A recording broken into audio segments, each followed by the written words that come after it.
Welcome to Famous People, English Stories. Ready to level up your English? Here we learn through stories slow, clear, and fun. Listen, relax, and enjoy the journey. Have you ever frozen in the middle of speaking English, your mind suddenly blank, and your voice shaky? That moment is doubt. And here's the secret: doubt is not a signal that you're weak, it's proof that you're on the edge of growth. In the next few minutes, we'll explore how to transform doubt into unstoppable confidence.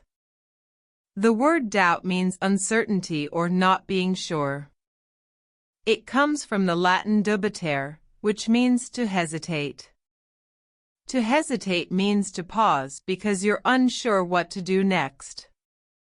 For example, you might hesitate before answering a difficult question in class. Notice this: hesitation is not failure, it's simply your brain preparing for action. Confidence, on the other hand, comes from the Latin confidere, meaning to trust. When you're confident, you trust yourself even if you don't know everything. Think of confidence like a muscle. The more you use it, the stronger it becomes. Here's the unique idea: doubt and confidence are not opposites. They are partners. Imagine a coin. On one side is doubt, and on the other side is confidence. Without doubt, confidence would not exist, because confidence is built by overcoming uncertainty.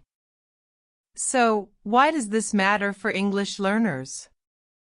Because every time you feel doubt when speaking, writing, or listening in English, you are standing at the doorway of confidence.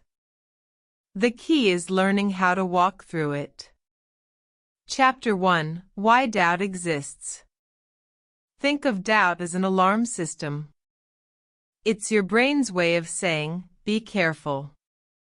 Something here is unfamiliar. The unfamiliar could be a new grammar structure, a difficult vocabulary word, or even speaking with a native speaker.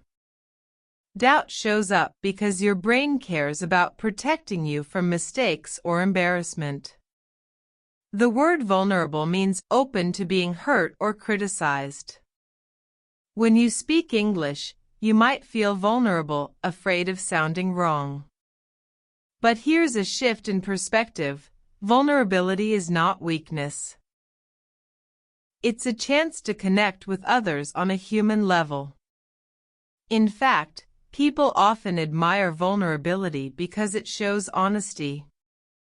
Doubt also exists because of comparison. To compare means to measure yourself against others. You might look at someone who speaks fluently and think, I'll never be like them. But remember this phrase: comparison is the thief of joy. When you compare too much, you steal your own happiness. Instead, reframe doubt as a teacher. Ask yourself, what is this doubt trying to show me? Maybe it's pointing to a skill you need to practice more.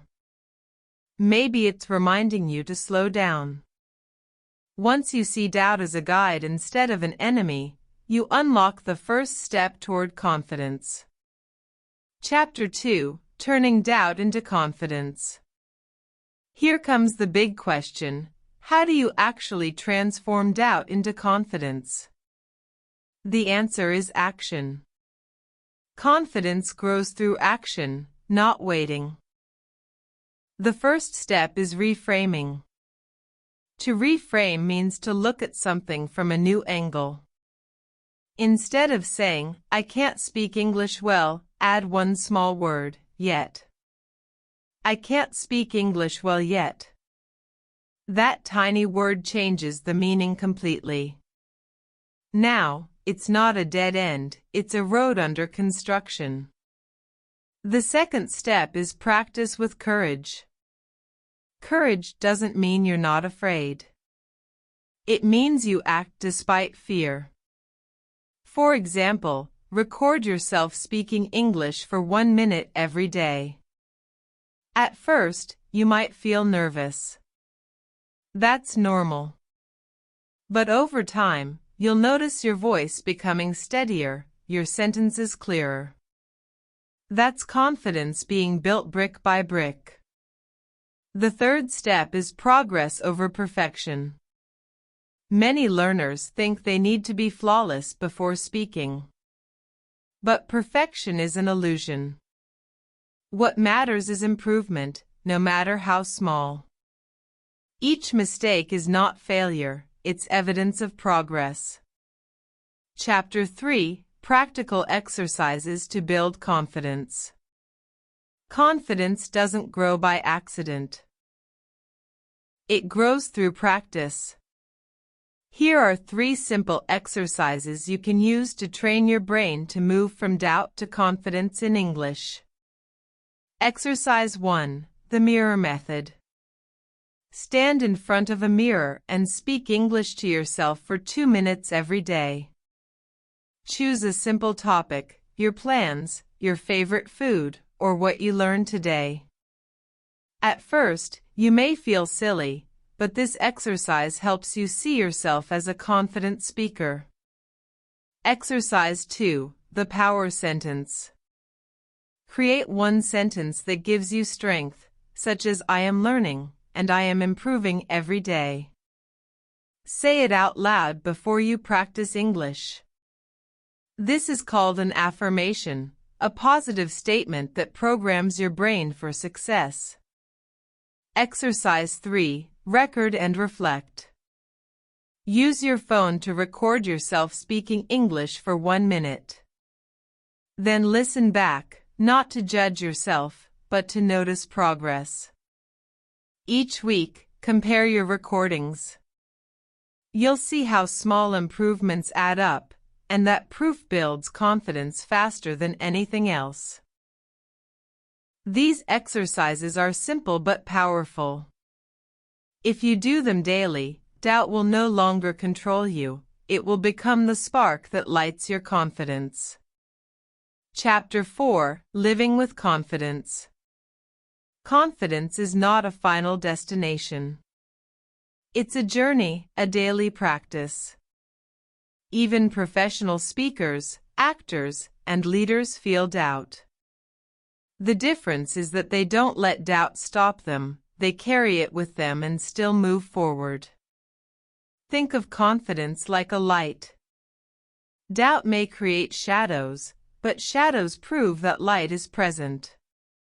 When you speak English with confidence, you don't just share words, you share yourself, your personality, your ideas. That's the real goal of language. Here's a final phrase to remember: confidence is trust in progress, not perfection. Every time you choose to speak, even if it's not perfect, you are shaping doubt into confidence. So the next time doubt knocks on your door, welcome it. Use it as clay, and shape it into something powerful, your own voice, strong and clear. And if you're ready to keep shaping your confidence, stay with this channel.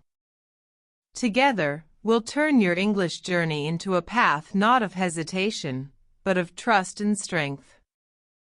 If you found this video helpful, subscribe for more lessons like this. Share your thoughts in the comments. When do you feel the most doubt when learning English? And remember, every time you practice, you're building confidence.